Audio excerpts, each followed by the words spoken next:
Okay, everybody, what is up? It's Dr. Vibe here, host and producer of the award-winning Dr. Vibe show. As always, I like to say you're blessed, highly favored, a magnet for miracles, and a solution for someone's problem. And this is my second try on the Get Vocal platform. And I'm very honored, blessed, and highly favored to have Dr. Tachi with us. We've known each other for a long time. For those who don't know Dr. Tachi, she hosts the most cooking Periscope or live stream about media, tech, and pop culture. And I wanted to get her on Get Vocal to test this out because her and I do a weekly conversation with, we'll just call her Encyclopedia Brown. Yeah. And we're just testing it out to see if it's going to be good to move on to this platform and do it. So all of you can enjoy some of our epic conversations. So Tachi, I know there's some people who may know you, but if you can just introduce yourself, that'd be fantastic. Absolutely. I'm like typing as we're doing this to say, hey, Bobby, my name is Tachi, or some people call me Dr. Tachi. I actually am a doctor of communication. And I talk all about media, tech, and pop culture news. I am a media professor, a media content creator, a journalist. I'm also a media professor. Did I say media professor? I do all things media. How about that? and I do the show that he was talking about is called Mediascope every Wednesday at 6 p.m. Eastern. I do a show all about media, tech, and pop culture news. So the latest and greatest in what's going on. And it's just a big fun media party, basically.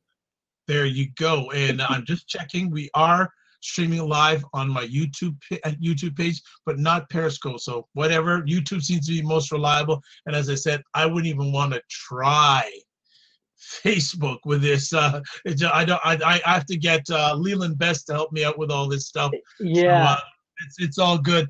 Is this the first time you're on live with this on this platform?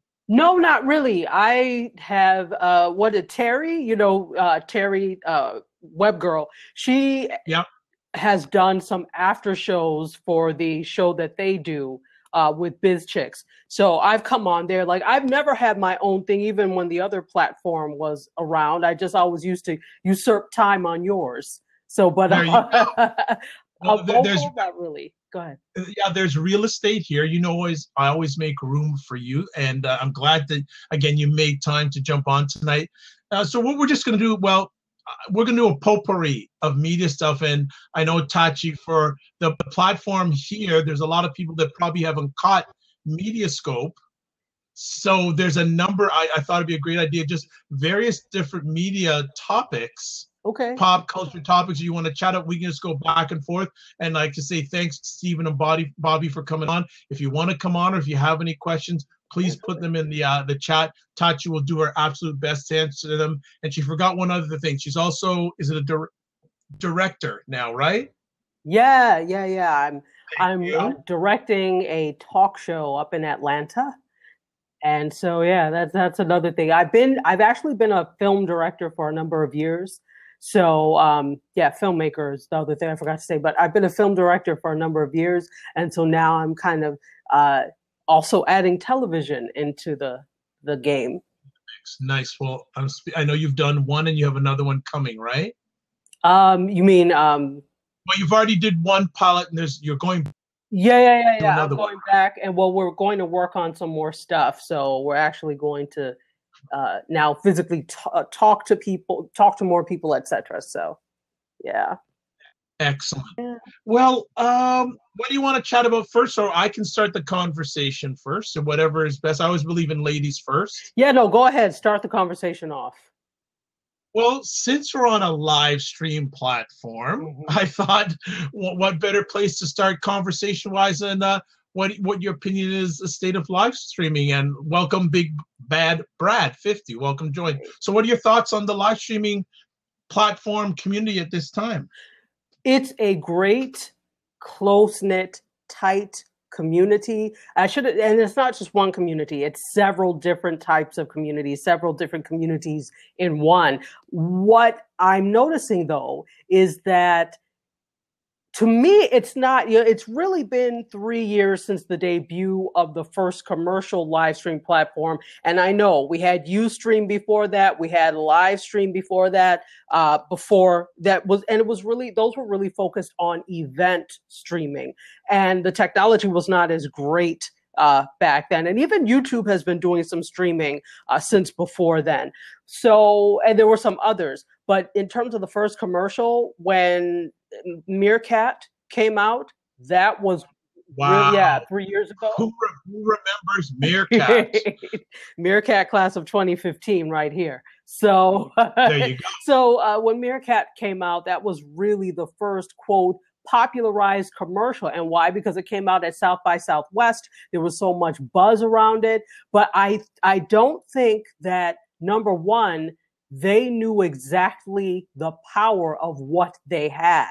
I don't think, because what happens is these things start off as a novelty with some, and this is again, in my opinion, start off as a novelty and something that could be monetized, but there's no clear monetization strategy in place. If there is, they would have been doing something about it. Hence, and there were some other things that led to the downfall of Meerkat. The other thing was Periscope then cropped up 3 months later, and limited access to, and Twitter limited access to the API for Meerkat. And as you know, Twitter owns Periscope. So that's where, part of that. So aside from the technical things, monetization is hard in this world. And if it's hard for the creators, you can imagine that traditional broadcasters and traditional advertisers don't know what the hell to do with it. So as a result, I think people are still thinking really linearly, really thinking about traditional media. And I think here's the thing, we in this realm, and I'm including all of us, there are some of us that really think maverickly, which is not a word, about it. So you have like the Mario Armstrongs who, I want my show to be live streamed, and I want to have the first, live streamed show that's interactive. But then there are there are many other people who get on these platforms with the intent of, I'm using this as a stepping stone to get to traditional television or traditional. So if we don't take it seriously as a platform, why should anybody else? So I think that's kind of what I'm seeing. To me, it's not as far along as it could be. Part of the reason also, beyond the monetization end of it, is also the technology end of it. At this particular point, for you to have a smooth, problem-free broadcast is amazing. For most of us, that doesn't happen unless you have very expensive equipment. And even then, you're still dealing with the internet, and you're still dealing with wireless connectivity. So that's okay. Long-winded answer. It's not where it should be for how long it's been in existence. Do you feel that one of the challenges is still the whole financial piece? That let's be transparent here. We're on a platform like a Get Vocal, which is allowing you to live stream not only on their platform but on Periscope, on Facebook, on YouTube. But we have enough experience that down the road, do we see that monetization dollar sign creeping? We're getting creeping up again. Monetization is definitely an issue. I don't know what the creators of Get Vocal have in mind in terms of their monetization strategy, but I think it makes people nervous, particularly people that maybe would want to invest. And again, I don't know from Adam what their strategy is, so I could be completely off the mark here, and you probably have a better idea than I do. But what we've seen in the past, there have been platforms like this that everybody is all excited about, people start to use, and then there's no clear monetization strategy. And so what happens is, okay, well, we have to let go of some staff. Servers cost, having people work for you costs. And after a while, you run out of funding. Even if you were able to raise it in a round of investor funding, you could quickly breeze through a couple of million with no problem between salaries and technology, etc. So, I think there's this cautious optimism, or let me speak for me. I'm cautiously optimistic about these platforms, and including Vocal, because we've all been there before, where you invest a lot of time in Oh, thank you, Stephen. Where you invest a lot of time in these platforms and then they end up closing, whether it's 6 months, whether it's a year, whether it's 2 years. And which is why I always say, and Joe Wilson says this a lot too, it's not about the platform, it's about the people. And if you have good content, your audience will follow you wherever you go. Don't get married to a platform. Sorry to say, there were an awful lot of people that were like, for example, on Meerkat. I'm damn near had Meerkat wallpaper because they thought this platform was going to be around so long. And everything, they have branded themselves the Meerkat XYZ. So my advice is always don't brand yourself off of the platform, because that platform could go tomorrow and they would be like, too bad, so sad. So I don't know. I think, okay. Did I answer your question? Yeah, we're just no, you okay. No, we're just cooling out and hanging out. Thanks. Yeah, DJ Gonzo _5. Thanks for stopping by. Also, let me take the conversation to just a wider scope in regards. Let's look at the video live streaming marketplace 3 years ago, and let's look at it now. So many people have got into that space. Has the quality kept up with the quantity? Before I answer, let me have No, it's okay. And I'm just reading Stephen's comments here. You bet. Believe it or not, she's speaking profoundly about the apprehension about promoting this platform further. Absolutely. That's why I have Dr. Tachi here. When it comes to media, this is my go-to person. That's why I bring her here. Thank you. And my mother will be happy to know that her money was not wasted. So yeah, especially on that MacBook Pro. Next question. Okay. So I'm sorry. Ask me the question again in terms of quality, right? Obviously the video live stream market has grown with the Periscopes, with the Facebooks, and here's another thing, IG and IG stories, right. Which that's I don't use it a lot because for me, I'm a content creator. So everything I produce, I want to be able to keep and repurpose. And I don't see it an easy process to repurpose. But IG Live or Instagram Stories have certainly taken or enlarged the user base of live streaming. Oh, correct? Yeah, absolutely. Because Instagram is so widely used, and you actually can repurpose. There's nothing easy about any of this, but you can repurpose. You just have to save it to your device. So you save it to your device, and then you can upload it to other things. The challenge here is that Instagram Live and Instagram Stories are vertical video. Now, there's a bigger push towards vertical video. In fact, I saw there have been a couple of contests and a couple of, I think Instagram itself has something going on in terms of promoting vertical video. But let's be clear, on the whole, and I'm saying this as a filmmaker, people still look at the 1080 by 920, the whatever the dimensions are that you're using, minimum 720. They're still looking at it in traditional horizontal or landscape format. So it's a very small amount of people that will use that consider vertical video. Although, again, it's growing. There's a small market for vertical video. So going back to the your original a question in terms of quality. Let's see, how do I put this nicely? There are some great content creators out there. The best thing about being a content creator in 2018 is that there are so many platforms and you don't have to beg NBC, CBS, CNN, whoever to get your content seen. The terrible thing is that there are so many platforms that anybody can get their content seen, and not everybody needs to talk, honestly.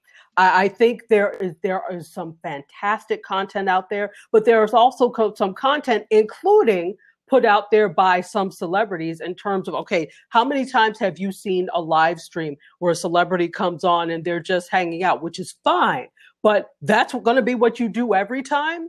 Meanwhile, there are live streamers who are working their tails off to provide content and barely get 2 or 3 looks. You know what I'm saying? And you do because you're a celebrity. And I understand that's the way it goes. But, you know, if we're looking at quality in terms of that, those people, there are many people that are high profile that are not adding to the creativity of the space. There are also traditional broadcasters like the news, like ABC News, etc., that come in and use live streaming, but you're using it wrong. Damn straight, I said you're using it wrong. The purpose of live streaming is not just for you to put your stuff out there and nobody has anything to say. Damn it, I can watch TV for that. The purpose of live streaming is interactivity and interaction there where I can access you live. That's why you need to have some, and rarely do these networks or, you know, these people have anybody in the comments live answering people back. So, okay, granted, your host may not be able to talk live to the audience, but you can for damn sure have somebody in the comments saying, hey, Jeff, that's a great point. Maybe this is something that we could bring so that they feel like, oh, damn it, I'm welcome. Because let me tell you, if I go into somebody's live stream and nobody's talking to me, not that I take it personally, but it's just like, man, I can watch TV for this. There you go. Before we go any further, we'd like to shout out on the YouTube channel, Divine Right. Hey! Yes, Divine Right is watching, so she's hanging out with us on the YouTube page. Hey. So I don't, and again, you've had some very interesting thoughts about Facebook. And I know you have some interesting comments about that wonderful behemoth called Facebook. So I'd like to know if you'd like to share some of your thoughts about that lovely platform called Facebook. It's too damn big. Remember that guy years ago that was running for, I don't remember he was running for mayor. I think it was running for mayor of New York. No, I think it was running for borough president or something. But his platform was, because he wore these black gloves all the time, his platform was the rent is too damn high. Facebook is too damn big. That's basically what it is. They are master of none at this point.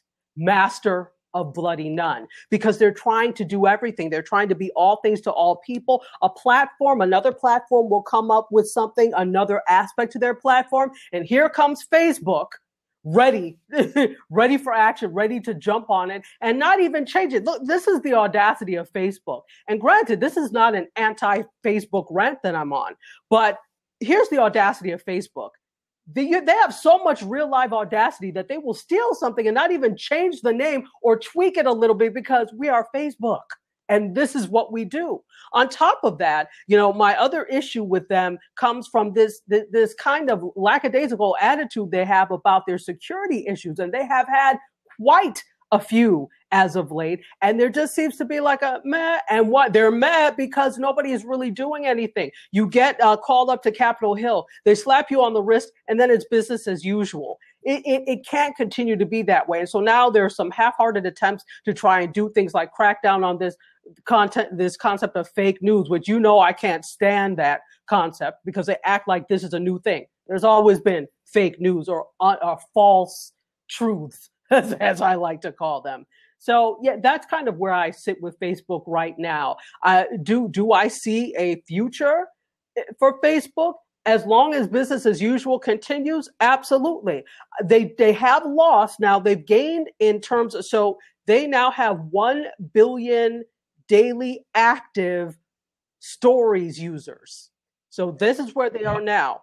However, they have lost overall in terms of monthly active users. So they're gaining in some areas and then losing in other areas. So does this mean the death of Facebook? Not necessarily, but I think that they should not be so smug and birthright happy at this point and know that it's anybody's game and anybody can usurp and overtake them at any time. That's why you always keep running ahead and you don't look back. The minute Facebook looks back,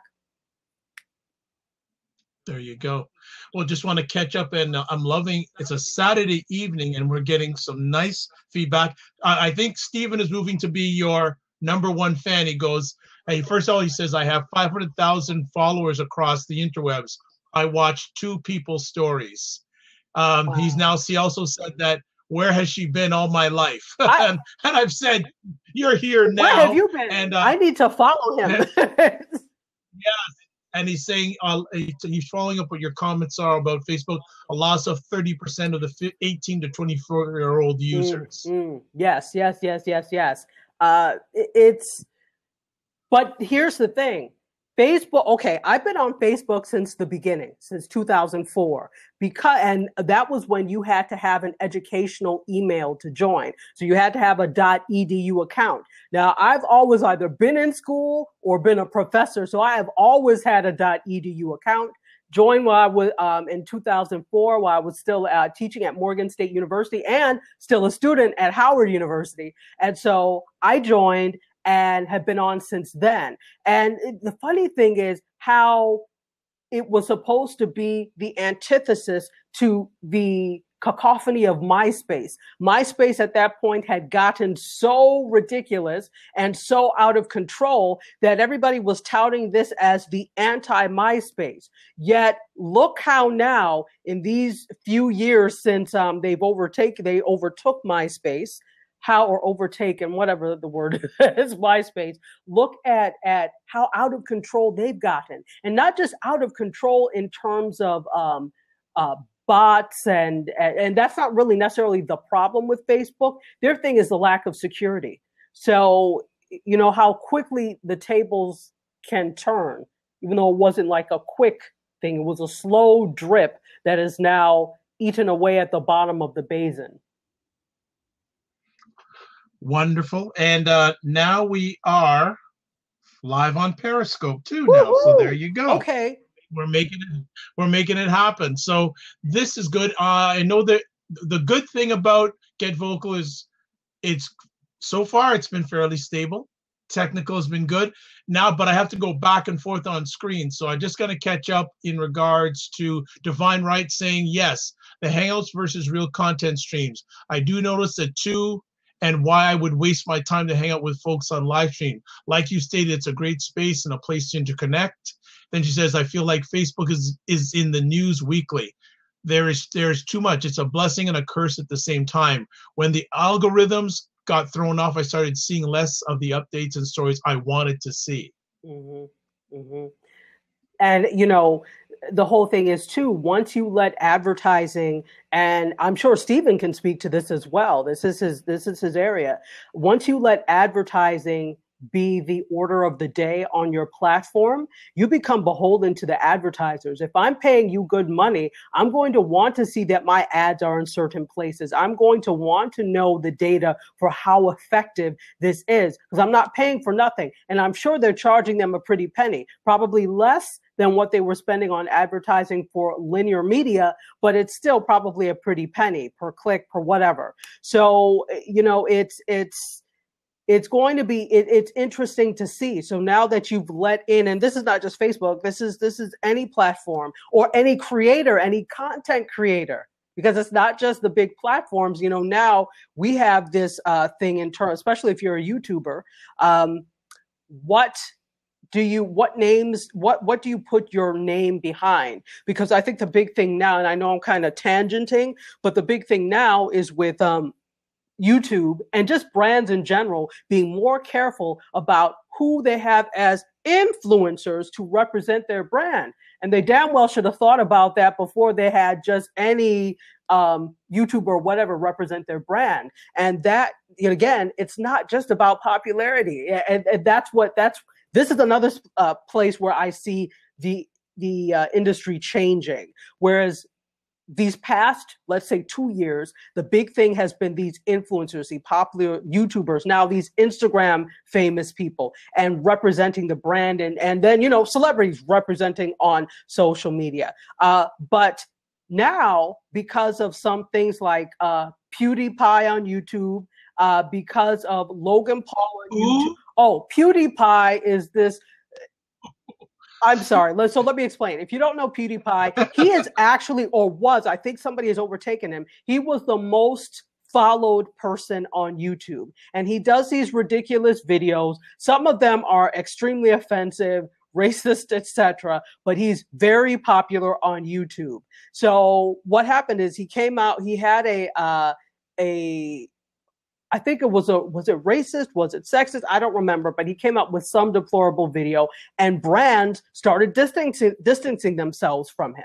Now, what you have to remember is these people are not professional entertainers. These people, and there's nothing wrong with not being. But, there's also the thing of when you purport to be a journalist, yet you have had no journalistic training, at some point you're going to make mistakes and you don't know how to correct them. So brands are starting to see this. Same thing. So that's PewDiePie. And then Logan Paul was the one that went into the Japanese forest and had live streamed. There's a forest in Japan where people commit suicide, the suicide forest. He had live streamed that and got in trouble for that. Again, brands are like, what brand wants themselves associated with that? So this is where brands are starting to be more careful about who does that. So who they represent. Number two, the other, or three or four, whatever at this point, brands are also now looking at micro influencers. So, as opposed to having people that have 10,000 followers or over, which I would say the lion's share of brands still want that, they're looking at micro influencers. And these are influencers that may have 1,000 people, but 1,000 very engaged. And if you ask me, that speaks volumes more than somebody who has 1 million followers that gets 25 people that ever comment on their stuff. That's not a good return on investment. Wow. Some really good stuff here. I want to say all the way from Australia, watching us on Periscope is David Hughes, and he goes back. So David, also Stephen, again, some great comments. He says, marketers ruin everything.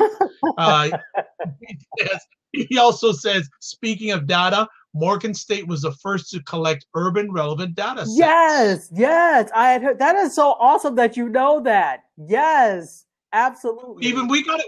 What's your handle on Twitter? We've got to stay in contact. You need to come on, Stephen. You need to come on. Why are you not in here? Yeah, this is like, it goes PewDiePie on YouTube, Ninja on Twitch, and he says trust agents. But Stephen, when you coming on here? Yay! We need to. Here we go. Yay! We had to get you in here somehow, Stephen. What? Just out of curiosity, how do you know so much stuff about this, my man? It's good stuff. Yeah, so that's kind of my shtick, as it were, on Blab. However, it came to pass when they did the Blab Awards, I was voted smartest. Now it's something of an anomaly. The anomaly exists because what I know is useless to the pedestrian going about his day. I just collect stuff.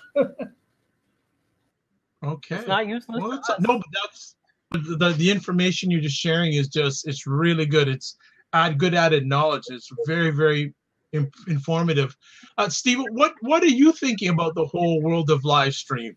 Sure. So the really the $1 million question that exists in live streaming is, when is this going to disrupt traditional media as we know it? That's the tipping point. Everyone's trying to predict and position themselves strategically to be a part of. No one wants to come in too late, and no one wants to invest too heavily too early.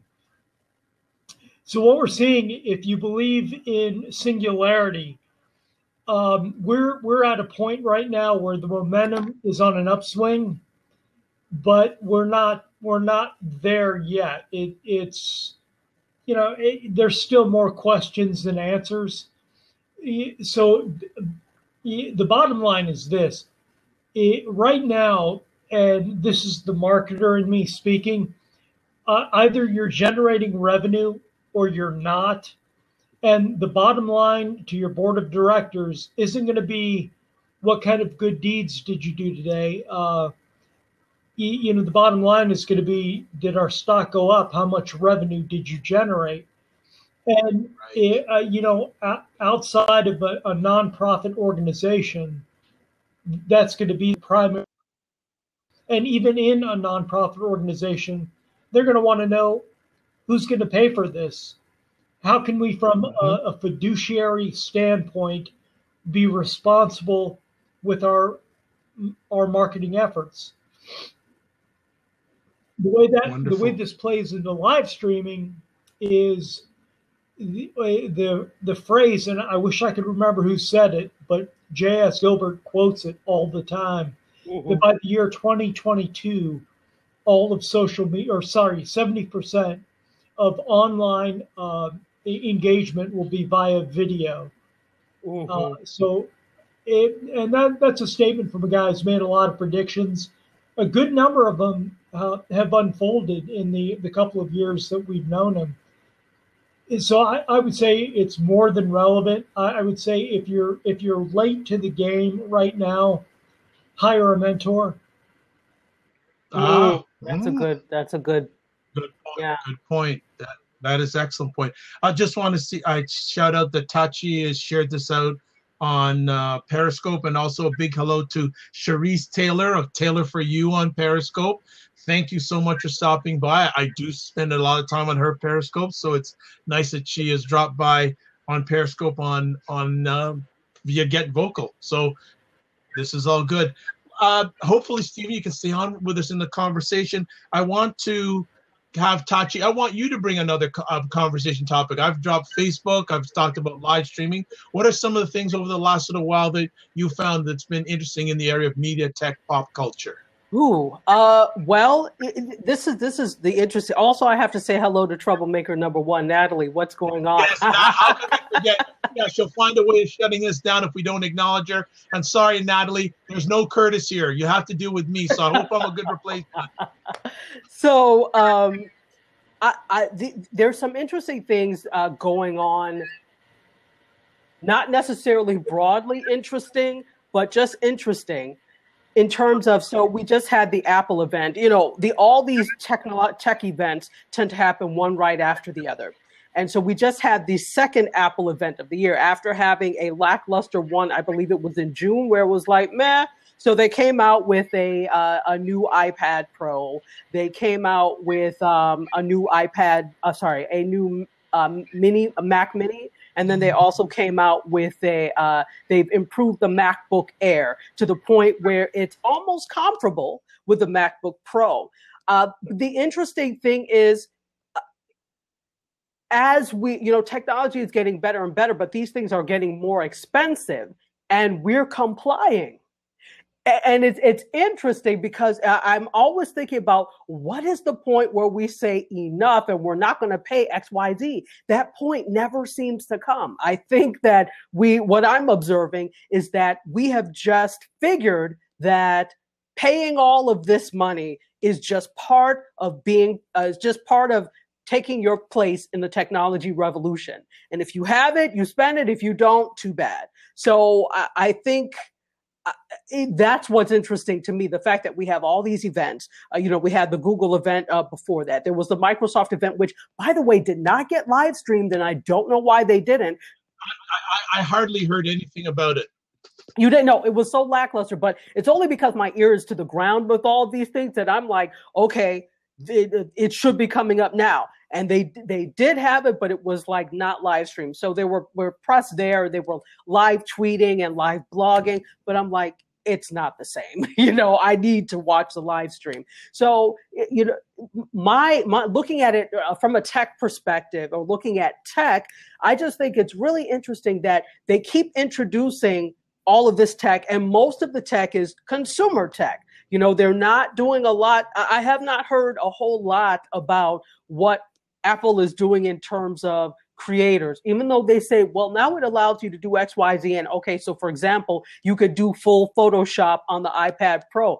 Great. I don't know how many creators actually use their iPads for all the creative stuff. It just doesn't hold you. How are you going to save that stuff? I mean, unless you have a large amount of memory, I don't know that I trust it to do all of those fine things, but some creators might. So, there's more of an emphasis on consumer electronics than there is with the creator class. So, and I get it. That's their bread and butter, and that's what makes them money. But at the end of the day, I always wonder, is there a point where people are like, that's too much. I'm not paying $1,500 for a phone. By the way, the Red that makes those great, beautiful cinema cameras, I can't remember the name of the model of the phone, but they do have a phone. The starting one is at $1,200, and then they have another one that's $1,500. We've come to that point for $1,500 phones. Well, Tachi and the people who are watching live, I'm going to catch up because there's been a slew of comments on the Periscope side, so I'm just going to catch up a little bit. I feel like I'm like co-hosting a Mediascope here, but it's on a Saturday night. So here we let's see. I Can Do Dave says YouTube is second only to Google for SEO now. Natalie Crew, LOL, hi Dr. Vibe and Troublemaker Tachi. Micro influencers with more engagement. Natalie Crew says, that sounds like a great book. Marketers Ruin Everything. She says that's a great book title, Natalie Crew. Let's see. I Can Dave says, I only have 500 followers, so I'm no threat. Let's see. Who else? Taylor for you. Natalie Crew, of course, I am now hacking Dr. Vibe's computer. So, Natalie Crew. You Foresight, much love and respect. Yes, I think he's talking about Apple here. Yes, but they are throttling the phones, the newest phones, and the older ones. Yes, but it's painful to know that I buy a $1,000 phone today, and not only are they slowing down the phones, not only slowing down the batteries, but they are depreciating the value of my phone in the process. Saying Apple, yes, they are not allowing you to make your own apps yourself as a consumer, they handpick. Let's see. So we're caught up. Hot Dog LA has joined us. Hey, Hot Dog. Yeah. Yes, and thank you so much for inviting followers. Sorry, I'm not Curtis. I have less hair than Curtis, and I'm more clean shaven than Curtis. And Curtis lives in Texas. I live in Toronto, so it's much warmer where Curtis is, and Tachi is where I am right now. Oh, Hot Dog LA goes, is it Wednesday? No. No, I know. It's confusing, right? Yeah, and I think I did this purposely to throw people off because they're not used to seeing you on this time of night on a Saturday evening, but that's the way we roll. Exactly. Hot Dog LA, you're too excited to be Curtis. Boom! Boom! All right. Oh, wow. Oh, this is good. Stephen is saying Apple stop innovating. Do you agree with that? 100%. I think, again, let me tell you what Apple, and not just Apple, and Stephen knows this because he's in marketing. When you're being sold or advertised to, they're not simply selling you the product. They are selling you the lifestyle. So what that Apple lifestyle says is sleek. It's up to the minute. It's successful. Never mind that I just changed the model number and it's exactly the same. I just made a change. You feel like you need to have it. There's that FOMO, that fear of missing out on something if I don't get it. That's what it plays on. So they don't have to innovate. Look, they don't have to do anything but stay Apple and die, because people will still continue to come out of pocket to, do these things. So they can maybe change one or two things. The people that are up on it will do that, but you will know, all right, there's not that much of a change. But we have this quest for bigger, newer, and better in society, but particularly in this country, I would say we have this quest to be newer, bigger, and better. And so we will drop those thousands of dollars. And at this point, that's what it's becoming for these new products, because it indicates that we have a lifestyle and that we are worth something. And I know that seems deep, but at the end of the day, that's what it is. They've sold us the thing of this is the lifestyle you can have if you have XYZ, and we have bought in. Nice. Well, I'm just keeping up with your posse here. Hot Dog LA says, I'm too excited to be Curtis. He says, you Foresight says, I second that you have normal expectations where MC Curtis has none. Oh, man. Curtis is taking a licking tonight. Oh my goodness! He needs to be here. I don't. Yeah. You First Sight says, if that is truly happening, it's very deceitful to me, and I can't buy an Apple phone because of that. And also, it is reported that the Samsung is doing the exact same thing. Oh, the throttling? The throttling? Yes. Taylor for you says, what does that say about our mentality as a society? Scary. Well, let me add something. I went to. Are you hearing me echo? You were for a moment, but I think you're okay now. Okay. I don't know, connection. Good. So I went to a friend of mine does a podcast, and he does it on Facebook Live called Sci-Fi Saturdays. So it's really about it's like Saturday morning for adults. So they bring cereal and stuff, like how you used to watch cartoons in front of TV. So they do this for adults. And so today we were talking about if, with everything that's going on, if you were an alien and you came down and saw what was going on, what would you think? And they asked me specifically, they were like, Doc, what would you think? I said, I would think that the race of people that live on Earth are simple, single-celled protozoa that don't have much sense based on what's going on. And not only that, they may have the difference between them and other animals in terms of the ability to reason, but they use that ability to reason to manipulate.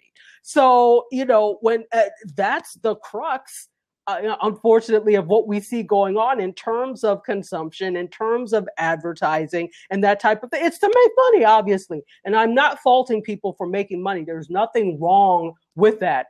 God knows I want some more. But there we go. But at the end of the day, I think we have to also look at futurism and the future, and is what we're doing now the best to ensure the future of not just this nation but globally.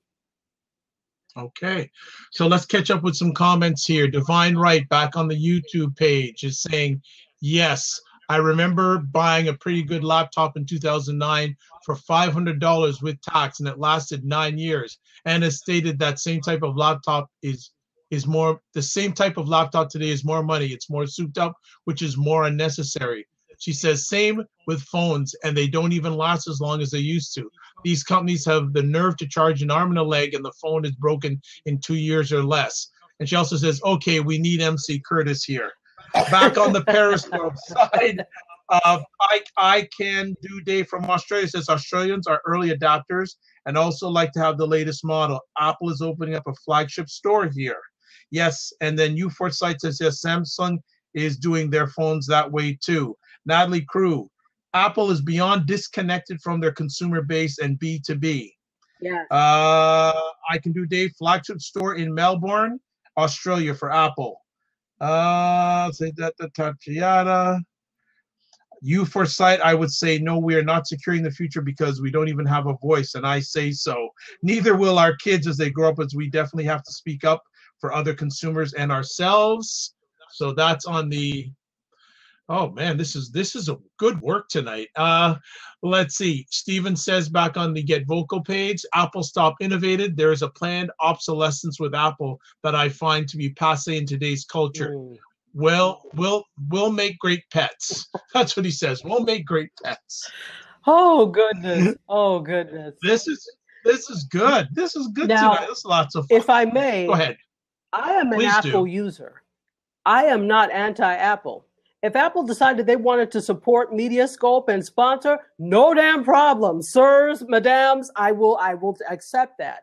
I think, though, there's such a thing as responsible corporate responsibility and being responsible. And, at the same time, innovating. And I don't think innovation has to be to the detriment of what the other things you've made. What I don't like is, all right, so here's my iPad. Very soon, this iPad will just be decoration because it is an iPad 2. There have been several iterations. I have one. Right. I have, but you can't update it anymore. No, that's it. Exactly. This is it. I'm on iOS 9 point something now, when they're now at 12.101. I can't remember. Yeah, 12.1. So I can't update it anymore. And I tried to do sneaky backdoor things. No, you can't. without really downgrading no. So my thing is like, this still works perfectly fine. Yep. There's no reason you can't do it. You just don't want to.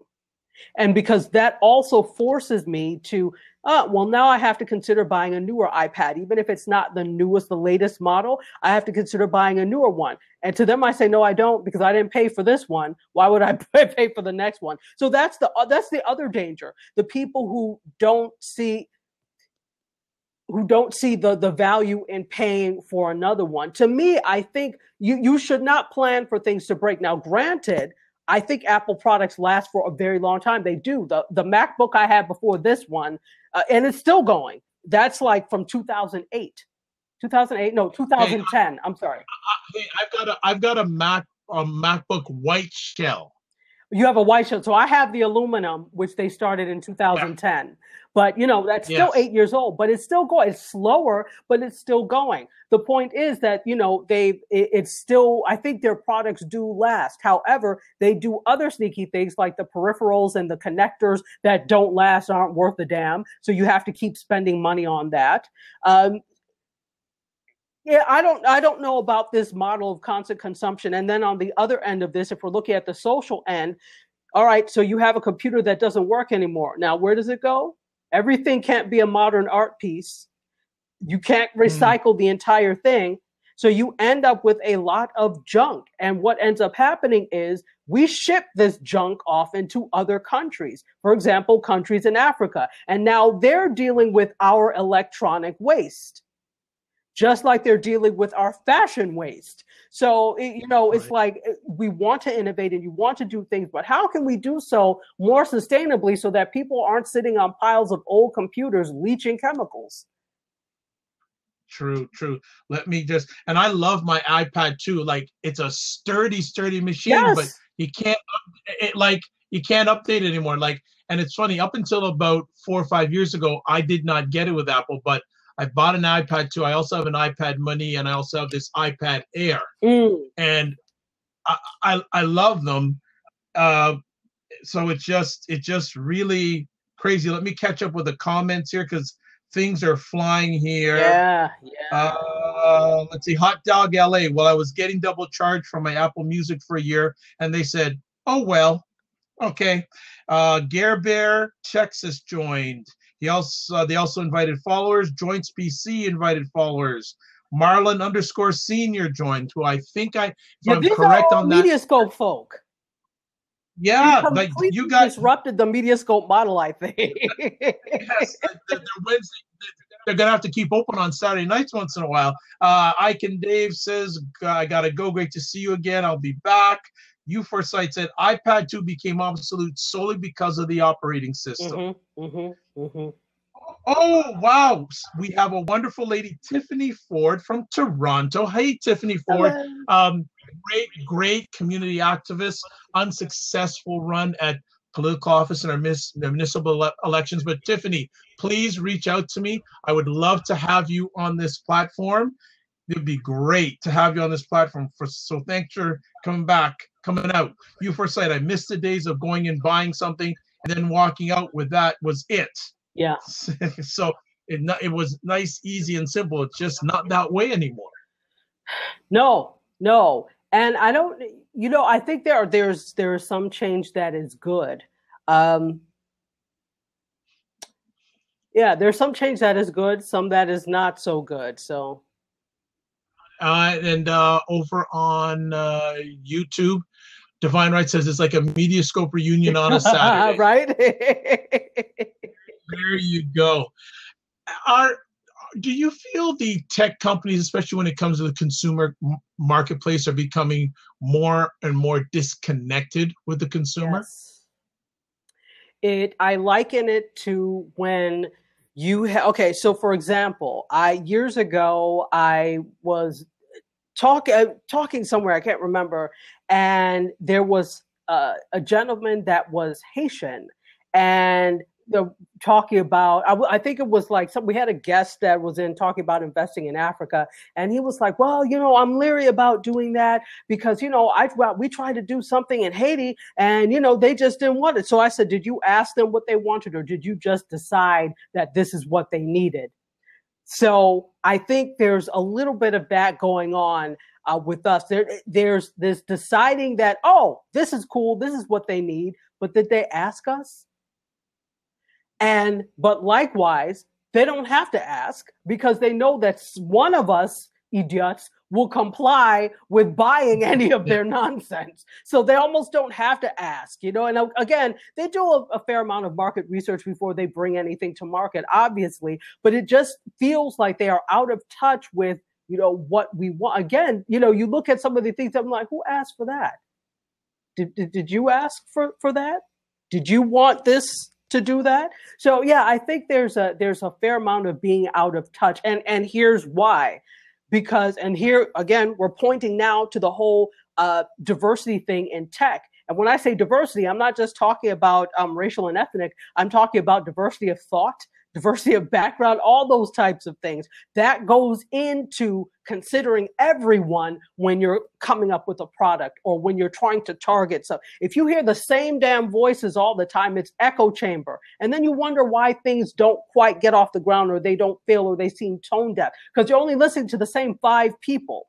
So yeah, I think there's a lack of diverse thought that adds to that whole echo chamber where they're not really understanding what it is that we do want or need. And it could be we don't really know what we want because we've been so used to being told this is what you want that we're waiting to be told what we need and what we want. So true. Just catching up here, more comments. Steven says Liberia is a gold mine for tech right now. U4Sight says, listen, the truth is we are the CEO if we as consumers stick together and let them know as a group. What we like and what we don't like, they will comply with our wishes, not the other way around. I would say yes, if they truly listen to us, they'll through and give us what we wanted. There would be less phones made because they would get it right the first time. And no, when we're being played, there's a lot of people that are being paid to show off these phones, especially on YouTube. Absolutely. And we love celebrity. We love the concept of something, trying to attain something that we don't have. So even though we don't have, quote, Kim Kardashian fame, we can certainly drink the same water Kim Kardashian does. We can certainly wear the same brand of shoes she wears, right? So that's where that comes from. I mean, that's the reason they use like celebrity influencers and influencers that are like Instagram famous or whatever, because you aspire and seek to be like them. What did I say? Lifestyle. They're selling you that lifestyle. Yeah, this is crazy. I think there's just got too much in. I don't see a big thing or hear of a big thing coming out for the consumer tech market. Like, actually, what was it? I don't know if you've chatted about recently on Mediascope, AI. Yeah, well, go ahead. Sorry. No, I just put AI, artificial intelligence. It hasn't hit the consumer market pit and become daily? To an extent, yes. So if whenever you go to CES, the Consumer Market show, which happens in January in Vegas every year. So it's like the largest show of consumer electronics. Sorry, the Consumer Electronics Show, right? So it's the largest one for those of you who may not know what CES is. And so that's where you see, in terms of computer electronics, there's this whole AI, which so people sometimes ask, well, what is AI exactly? And not that I'm a scientist, but, artificial intelligence is really like this whole concept of machine learning, where over time, the machines get smarter and start to learn patterns and understand. So it seems like it is actually learning. And that, my friends, is the beginning of the robot apocalypse. But, I digress. But, so that's in terms of AI. I've talked about some things that are AI powered, the facial recognition thing. Okay, so it makes a few mistakes at first, but then it learns over time what is right. AI in terms of, and this is something that I'm working with a lot. I do some social media and a lot of video for realtors. And there's one particular realtor I work with that is so smart and is on it. So I did a series of videos for him. I videotaped him talking about AI and in real estate and in homes. So in this area in South Florida, there are a lot of, retirees that come here. So there are certain things that retirees want. One thing, which is weird that you wouldn't think, is that they do want smart homes. So the fact that, they want smart homes where there's this, it makes sense. It does make sense, right? Where there's this consistency. So they know that the house knows that, all right, this my homeowner likes for it to be 72 degrees whenever, air condition wise, whenever it comes in. So it starts to, after a while of you setting it there, it learns and it automatically does that. So, I have talked about some of these aspects, but, there's not a full integration of full AI yet. They're just aspects of things that we're doing. That plus that concept, which you don't hear about as much anymore, the Internet of Things. So we're just touching the surface, but we're not fully there. Wow, that is good. That is really, really good to hear that. Even the Dr. Vibe show has gone a little AI-ish itself because people can listen to the most recent audio conversations via Alexa. Absolutely, that's right. Alexa, play the Dr. Vibe show. There you go. And at some point, it's going to be where you don't have to necessarily tell it. It will feel your presence and know once you sit down in the chair. Oh, well, this is what this person normally does before they listen to the Dr. Vibe show. I'm just going to automatically do it. And you could tell me if you don't want that. Wow. Before we go any further in regards to hardware or software, it's privacy. Because, you talked about Alexa, and I remember a little while back, there was a controversy saying that it's always listening to you. Yeah. Do you feel that the area of privacy has reduced, or is it being ignored, or we only get it when it becomes a big issue, like when there's a privacy leak with an organization, etc., and then it's same as usual and we really don't know what's going on? There is no gain in a company having you think that their products are unsafe or jeopardizing your safety or privacy in some way. And as such, when there are breaches, the good ones will come out right away. But so far, the big ones that we've seen, it hasn't been right away. We find out about it after the fact, after there's been like a major breach. So, there's no joy in it for them, because that could possibly translate into less trust in the product, less trust in the company, less sales. So far, especially when you look at Facebook as a case study, for some reason it seems to phase people, but we have very short memories. And then we'll go back to business as usual, especially when news stops focusing on it. You stop reading and hearing and watching it. And then it goes back, and we get distracted by the next big news story, which has nothing to do with privacy or data breach or any of that. So I think that the problem is we always work, these companies, and let's just say, this society in general works from a standpoint of being reactive as opposed to proactive.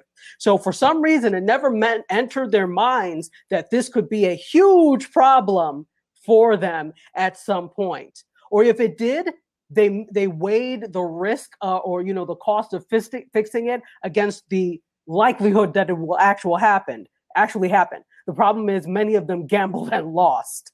These things can happen anytime you're dealing with a network which is open or can be breached in some sort of way. There's always a privacy concern. So privacy is a big concern. I don't think that the companies are taking it as seriously, because every time something happens, they get slapped on the wrist. So Facebook got fined 600,000 some odd by the EU for Cambridge Analytica. That's what Facebook makes every 5 minutes. Exactly. Just want to catch up on comments. U4Sight, exactly. And for some reason, there's something about a foam moving in slow motion that sells it. Thank you for joining on Peekaboo on the Periscope. U4Sight says AI, artificial intelligence, about what works and what doesn't work. So if a machine decides that humans are inefficient and doesn't work as efficient as it does, it just decides to eliminate the problem. Us humans, that is. Marlon Sr. says, what concerns me about AI is security. Thanks coming back on. I can do, Dave. Exactly. And Marlon says, exactly. It's always listening. U4Sight says, I would like a button to stop sharing across all platforms all at once. Sharing is overrated. Natalie Cruz says, we, the general public, don't take privacy seriously. Our data is being sold left and right. Our memory is shorter than the memory of a dead fly. Going back here, U4Sight, if you're going to read Facebook off the hook and it wasn't important in the first place. There you go. Rachel, like to say welcome Joseph Burke on the Get Vocal platform. Let me just jump back on to see who is back on. If Divine Right, yeah, Divine Right is saying, let's see, we need a part 2 of this conversation on a Saturday night. That is up to Dr. Tachi. That is up to her. She's always got a lot of stuff going on. Let's see. And yeah, Stephen, great comment. Privacy doesn't exist, only the idea of privacy. That's a tweetable there, Stephen. That is a tweetable.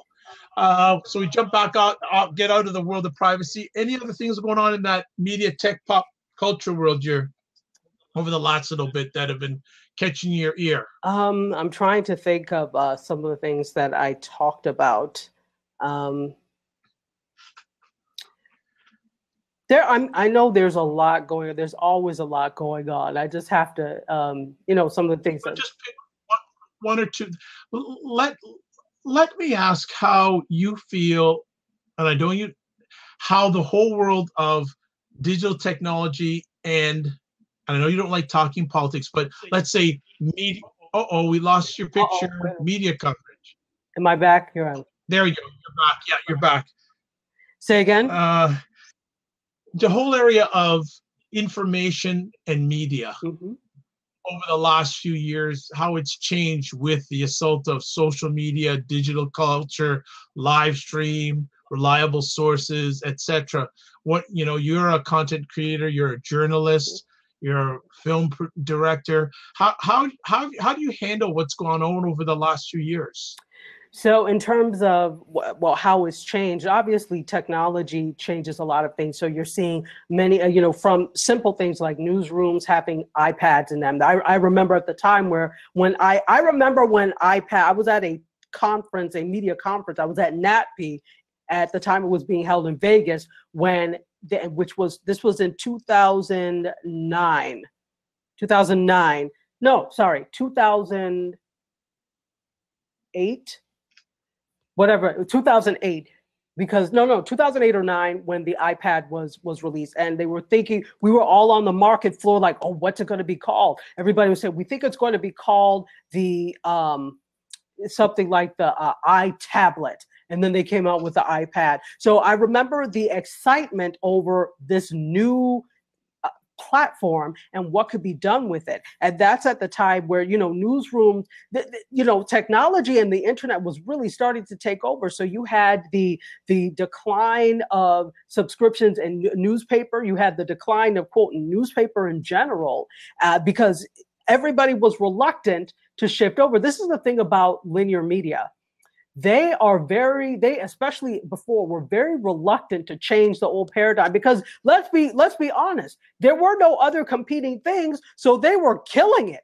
But then here comes the internet, and all their information and all their newfangled fancy ways, and now we have to change. So, you know, with news media and linear media, it's the thing of, there are some outlets that are really excited about incorporating all of this, and some that don't want to do it, but they know they have to in order to compete. So again, seeing things like the promise of what the iPad meant for the newsroom, now seeing from having all of these different positions at news stations, to having robotic cameras in there, to having people out in the field that are like one person shows where they're shooting, where they're doing the stand-up, where they're editing and then sending back to be, you know, for the next newscast. So whereas before you had to have, what is that, 3 different people to accomplish that. So this also has meant less people that they need to have in the newsroom in order to accomplish that. So this is where you're seeing a shift because of technology in the amount of people that need to be employed and need to be there, and the types of things that you can do. Again, because of the internet, because of and things like live streaming, they know now that somebody that's already in an area where there's a fire or something big that has happened can get there and turn on Facebook Live or turn on Periscope and you know, kind of report. They can be like a citizen journalist in terms of what's going on. So they know that they've got to be on it, because, and this is why some of them have kind of these citizen journalist relationships with you know, people that are out there. And then you'll see, you can, if you watch the news, it's like, hey, such and such from such and such Florida sent us this picture of what. So they're trying to incorporate people because they know they can't be everywhere and do everything. So I think these are some of the changes that you've started to see. Has there been an upside and a downside with the growth of social media, in your opinion? Mm-hmm. So the upside is that, again, everybody has the opportunity to have their voice heard, where you don't have to beg for a platform to say what you have to say or put your content out there. The downside is that everybody has a platform to say what they have to say.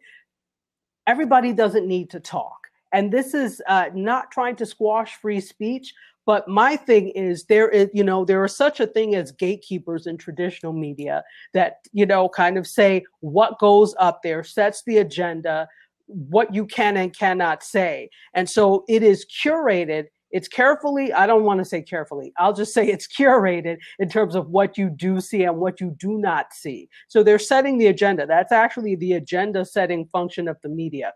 So then when it comes to this, where everybody can have their voice heard, for the first time, it becomes apparent why everybody is not a journalist or a broadcaster, because everybody doesn't have something of good value to say when it comes to particular topics. Sometimes it's spammy, sometimes it's ill-informed. So this is why I try not to read the comments at the bottom of articles, because, and I'm not even just saying people that are not educated in this.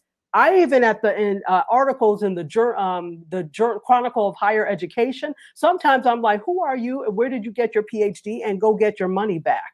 Okay, it's even people who are supposedly learned that have, you know, these misinformed thoughts. So that's the upside and that's the downside. But again, other upsides. We witnessed the Arab Spring through social media. You know, we've been able to participate in different marches for different things. We've been able to see joys and really happy moments. So I think social media, at its core, is really that. It's social. It lets us know that others are human. I think that's also the same case by seeing all the abuse and people who really have nothing to say that say it. That's the human side of it as well. So it just really shows that at its core, social media is humanist, not humanistic, but it's human. True. Some comments here from Stephen. I used to go to Twitter to see if I needed to turn on the news. I used to get my news from Al Jazeera on Twitter before CNN would pick up on a story. Stephen says, I'll sell you a doctorate in anything, $9.95. I think that's where some of these people got it, from the school of exactly. I don't give a damn. So Absolutely. That is so true. Lots. Here's another area. Maybe we'll close off with this one. Mhm. The live streaming services such as Netflix. Yeah. That's my phone. Go ahead. Okay, I'm sorry. So with live streaming services such as Netflix. Yeah, and I know you always talk about cutting the cord, cutting the cable. Yeah. How is that looking at these days? For me or in general? In general. Okay. So in general, I don't think that these cable companies anticipated that this cutting the cord movement was going to be as serious as it is. Let's be clear. There are still many, many people that are subscribed to traditional cable. But I think the fact that cutting the cord and these over-the-top services like the Hulu, the YouTube TVs, the Slings, the PlayStation Views, etc., Philo. I think the fact that these exist shows that there is a desire to be, number one, a la carte, number two, to not have to pay a car payment in order to get entertainment. So it's the same, I think they scoffed and laughed and poo-pooed at first, but then they started to see more and more, one by one, people were cutting. And you forget about the largest generation right now, who will be the largest generation, millennials. And many of them have been cord nevers, meaning they have never had cable. And they may have gone to college.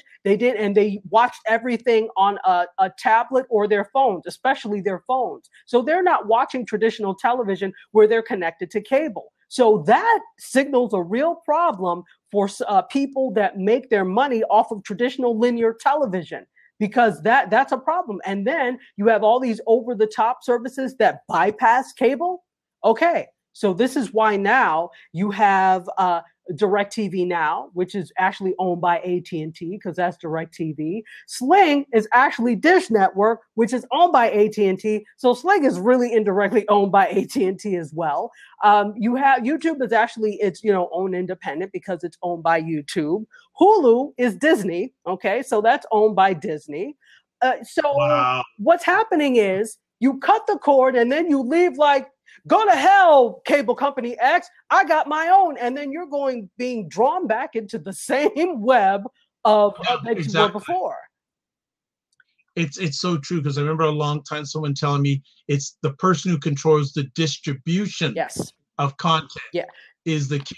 So I didn't know the big conglomerates owned all of that. What was many years ago in the media business, there was the term convergence. Yes. And it looks like this is round 2 or phase 2 of convergence, now just on the digital end. I think in the early days, it was just when digital was beginning to rise, it was convergence. Now it's, and I like what Stephen just said, content is not king. Access to content is king. Preach, teach, reach, and church. Yeah, that is true.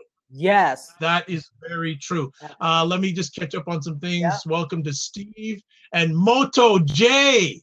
Long time no chat. How are things down in Texas, my man? Let me catch up comments-wise. You Foresight, this is all on Periscope. At least Facebook should fire Mark Zuckerberg for the sake of nothing else. If not, I think they will go downhill, one blunder after another. It is funny how most of us would think that I choose my content, but I think just like TV, our content chooses us. And it's wild to see how much Netflix and the networks are willing to pay for ownership. Mm-hmm. Yep, they are. Of new ideas and new content is definitely king, to the tune of money and lots of it. Mm-hmm. Not to be controversial, but all people who are falsely calling the cops on Black people are all cough. I know you put in cough, and you may wanted to put in another word, but are all caught by amateur photographers using their cell phone in most cases as evidence. And remember, the young boys that were caught in the cave, the first thing that they were allowed to do was walk to their family on a cell phone from deep in the ground. Natalie Crew, flip side, we have seen movements like Occupy Ferguson turn into NPI, I think maybe it's Epic Manufactured Social Experience. The comments section is where a lot of logic and critical thoughts go to die. Yes. Joint Species says over-the-top bundles are coming. What are over-the-top bundles? So I think he's talking about the concept of with these over the top platforms. I'm sorry, I'm hearing my echo. I think you're okay now. Okay. Here, I think he's talking about the concept, and correct me if I'm wrong, joint specialist. These over-the-top platforms like the YouTube TVs, etc., and having bundles, like so bundling different services together. So just kind of like how the cable companies have done that, where they bundled. Okay, well, you could get not just your TV, and you could get this premium channel, but you can also get your internet, and you could also get all these other things. So I think that's what he's talking about. Okay. Stephen, more great insight. Facebook has room to double in size before they reach a critical mass. That's scary. It is scary. And here's the thing, they do have room to double. The thing is, it skews older. Millennials and Gen Z are not very heavy Facebook users. They do use it, but they're not on and anybody could probably point to an example of maybe their child or a student. Say, no, I teach an awful lot of millennials. I have a cousin that lives in Germany, and we keep in contact basically on Instagram, because she's like, I have Facebook, but I don't use it so much. So this is not just a US thing.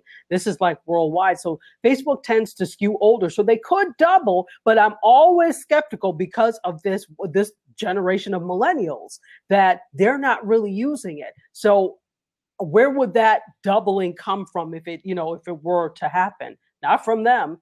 So interesting. Then is Facebook for that younger group not cool anymore? Once your parents and grandparents and everybody else gets on there, it's no longer the cool thing. Now, remember, that's how they messed up Snapchat, because those of us that were, not, remember, Snapchat was initially where millennials were going. They were doing all sorts of, to me, nonsense, sending pictures of unmentionable parts and things to each other. And then advertisers started getting on the platform. Publishers started getting on the platform because obviously they knew that there were audiences there. Now, still, young people still use Snapchat. They really do. But older people have gotten on Snapchat as well. So like Gen X and generations past have gotten on Snapchat too and have enjoyed it. And so it kind of is no longer, I guess, for them fun if it's not something that is secreted just amongst us anymore. Wow. Well, I think we are going to call it a wrap. Okay. I think this has been another, I don't say outstanding, epic conversation. Any final thoughts you want to close out with before we let you get some rest? Yeah, no, first of all, this was great. I really enjoyed doing this.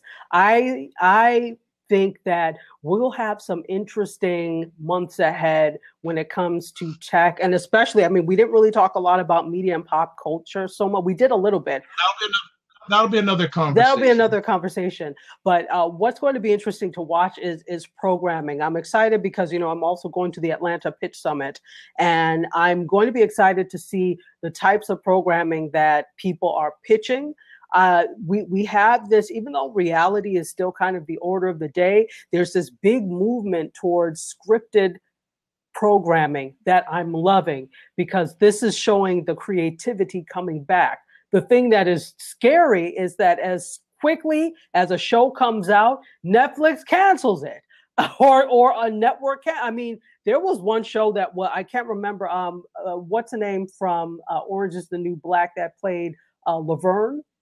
The transgender inmate, she was on there. The show was on for 2 weeks before it got canceled. So these networks, how long? 2 weeks.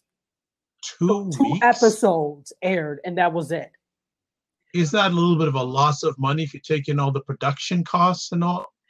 To me, yeah, but I guess in their eyes, it's more of a loss of money if they don't foresee it getting good ratings, and they don't foresee getting advertising dollars. At the end of the day, advertising is what's going to carry this. So many of them would rather lose on the front end. Okay, you've spent this money on production, fine. Maybe at another point it will be the right time. Then to go through an entire season without, with declining ratings, that means bad things for that production company later on down the line as well. So in terms of like, well, you had this and you couldn't do that, why would I advertise, that type of thing. So it's going to be interesting to see what comes out in terms of scripted programming. I'm very interested. Okay, well, Tachi, I'd like to thank you for taking time out of your positive, productive schedule, also your relaxing time, to share with us tonight. If people want to get more of the Dr. Tachi Thang, what can they do? Oh, you could get at me on Twitter. Yes. Some people still do use Twitter, who, by the way, they turned a profit for the first time in a very long time. So, yes. So Twitter at Tachiada, TACHIADA. Get at me. You can tweet at me and then DM me on Twitter. Also, every week, I do media tech and pop culture news on Mediascope, 6 p.m. Eastern time, on Periscope and Facebook Live. And Periscope is the same like my Twitter, at Tachiada. And Facebook Live, go to the Mediascope page, which is Mediascope 16, Mediascope 16. And then I also have a podcast with a good friend out in LA, Kevin, and it's called TV Channeling. We talk all about TV. We do TV reviews and film, television, and entertainment news, and also top 5 shows with actually we have a celebrity coming on soon. Ooh. So I can't wait to talk about that one and to tell you guys about that. Right. Yeah. Well, that's fantastic. Before I give all my contact information, I'd like to thank a number of people, the people at Get Vocal, especially Gisela, Alexander. I think there's another gentleman, Anton, I believe. I'd like to thank all of them. This second broadcast of this second conversation went fairly smooth, much smoother than my first, and was able to stream it on 2 platforms, YouTube and Periscope. Facebook, they got so many people on there, they don't need me. Like to thank some other people. First and foremost, like to thank Stephen. Thank you, Stephen, for adding some great positive value to our conversation. I'd like to know how I can get in contact with you, but I'm sure that we'll be on another Get Vocal, or if you're on Twitter, some way, somehow, I definitely want to keep in contact with you. Other people that stepped in, Bobby, Jay, great seeing you again, and Jay, and there's Sarah with an interesting smile. I'd like to thank all of the Mediascope people who jumped in. They are just like so many of them. Tachi would probably better give them the their run up there. There's, I don't know, there's U for Sight, there's GCCO, I don't know how to say that, U for Sight. Natalie Crew, thank you, Natalie. Thank you for jumping in. Iken Dave from Australia, who's a great supporter. Joints PC. Let me just see if I want to make sure I catch everyone in as many as I can. Marlins _senior, Peak _A_boo, Sharice Taylor, I am tailored for you. Gear Beer Texas TX. If I miss any of you, Hot Dog LA, I can't miss out Hot Dog LA. I think I've got Kearshaw, JNF Enterprises. I know who that is. Okay, if I missed you, it was not on purpose. Just too many of you in here on a Saturday night. What are you doing online on a Saturday night? That's a whole other conversation. The same thing we're doing. Yes, exactly. Exactly. I am Dr. Vibe. I am host and producer of the award-winning Dr. Vibe show. If you want to watch replays of my conversations, you can go to video ones. You go to my YouTube channel, go to YouTube, put in the search engine, space, VIBE space, SHOW. You can also listen to audio replays of my conversations on my website, drvibeshow.com, Stitcher Radio, TuneIn Radio, Google Play Music, iHeartRadio. You can also listen to selected audio replays at Amazon Alexa. You can also listen to them on thegoodmenproject.com. You can also listen to them on WJMS Radio out of New York. Now a new affiliate, Mile High Radio out of Denver, Colorado. It's also streaming or replaying epic conversations by the Dr. Vibe Show. Should I do all the other stuff, Tachi, or should I just leave it as is? What do you think? Whatever you like. Okay. I'm a certified empowerment coach, president and CEO of Express Your Vibe Coaching and Communications. Pardon me. If you would like a complimentary session, please reach out to me, Twitter at drvibeshow, email address dr.vibe@the drvibeshow.com, or go to my website, go to the top, click on Contact the Dr. Vibe Show, and you can reach out to me right from my website, audio-wise or email-wise. I'm a brand ambassador for the only online magazine dedicated to African Americans in food, wine, and travel. The name of the magazine is Cuisine Noir Magazine. Website address is cuisinenoirmag.com. If you are a business or entrepreneur and you'd like media promotion, I run a service called Getting Media Coverage, where I help businesses and entrepreneurs get media promotion so they can elevate their business, product, or service. I will be hosting on November 17th and 18th the Men's and Women's Summit on Masculinity in Toronto. So if you want to check that out, you can even check it out online. Touch base with me or go to the website menandmasculinity.com. I have an announcement, but I'm wondering if I'm going to be getting awards. So should I save it till after I get the award or tell you guys ahead of time, Tachi? You're asking me to think tonight. I'm asking you. I'm asking you. What should I do? So say it. Yeah. Okay. On November 9th, I am receiving the Innovation Award from the Canadian Ethnic Media Association. You see that? Fantastic. So I will read what it says here. The Innovation Award showcases organizations that demonstrate innovation and excellence in Canadian ethnic journalism. It is a truly unique award for outstanding contribution to diverse, fair, and equitable coverage and representation of Canada's citizenry. You see this? So I'll be receiving that on November 9th. And the funny thing is, I originally put in a submission in their podcasting category, and they came back saying, no, you deserve this award. So that is, that's what is happening, a national award. Tachi, do you think Encyclopedia Brown would like this platform? Oh, I think she would love this platform. Yeah, I think this is much easier than what we've been doing in the past. Yeah, absolutely. Okay.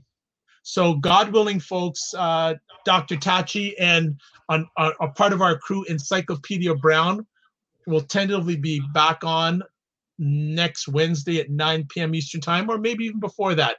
I'd like to say thank you to everybody. And also, Tachi, what I'm going to do is I'm going to get you in contact or have someone from Get Vocal contact you and get your thoughts, because they'd really appreciate what you have to say about live streaming. Okay. If that's okay with you. Sure. All right, folks. God bless. Peace be well. Keep the faith. Remember, you're blessed and highly favored, a magnet for miracles and a solution for someone's problem. Remember, live your life as a dream. If you can dream it, you can make it. Next up, sometimes you have to get smaller to get stronger. Finally, block assumptions. And one last thing, and people say, he's rambling. It's my platform tonight, so I'm doing what I can. I have two last quick things I want to say. Just pulling it up on the screen. Bear with me, folks. You bear with us for about an hour and 15 minutes, so another 30 seconds ain't going to hurt you. Let me just put it. Here we go. Aim bigger, aim better, aim higher, aim wider. God bless. Peace to you well. Keep the faith and walk good. See you soon, everyone. Have a great rest. And remember, put your clocks back an hour tonight. Okay, good night. Bye.